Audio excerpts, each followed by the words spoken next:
ওটা কোন মাছ? জাপানি না রুই মাছ। What's up guys, take love from heart. আজকে আমরা চলে আসি মামার বাড়িতে। আমার মামা, মামাতো ভাই এবং আমার বন্ধু সহ সরাসরি বিলের মধ্যে মাছ ধরা দেখার জন্য। দেখতে পাচ্ছেন দুইটা দাদা জলের মধ্যে নামছে জাল তোলার জন্য। এই যে দুইটা জাল পাতানো আছে নদীর মধ্যে, এই জাল দুইটাই দাদারা তুলতে যাচ্ছেন।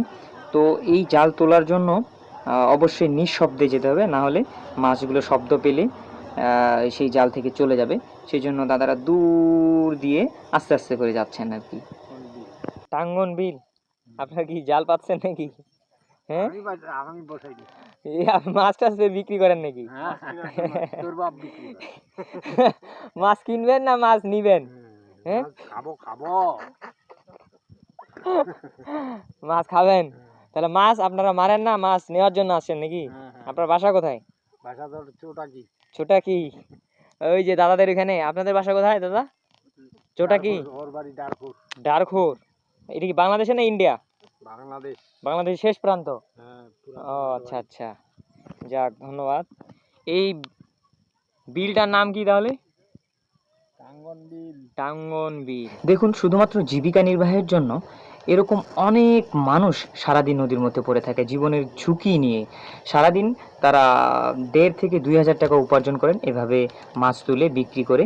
এখন তারা মাছ তুলে সেগুলো বাজারের মধ্যে বিক্রি করবেন, সেই বিক্রি করেই এভাবেই ওনাদের কিন্তু সংসার চলে।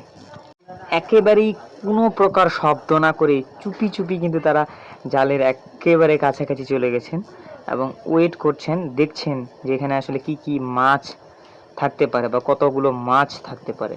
একটা খেপেই 1.5-2 কেজি মাছ উঠে এই যে একসাথে। ওরে বাপরে বাপ। এই যে এই জালের মধ্যে মাছ একটু কম, ওইখানে একটু বেশি দেখা যাচ্ছে। ওজন করছে কি খালি ওজন দেখবি রে। ওটা কোন মাছ? জাপানি না রুই মাছ। সবগুলো তরতাজা মাছ। নাকি? হ্যাঁ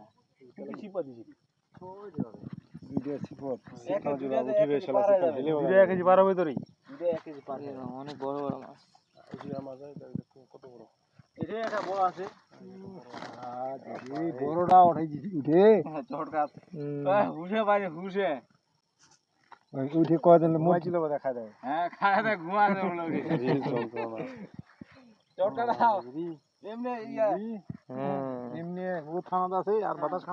নদীর এই তরতাজা ও টাটকা মাছগুলোর দাম কিন্তু সাধারণ অন্য কোনো মাছের তুলনায় অনেক বেশি এবং চাহিদাও বেশি। আর নদীতে গিয়ে এত সুন্দর প্রাকৃতিক দৃশ্য দেখতে পাবো, সত্যি কল্পনার বাইরে ছিল।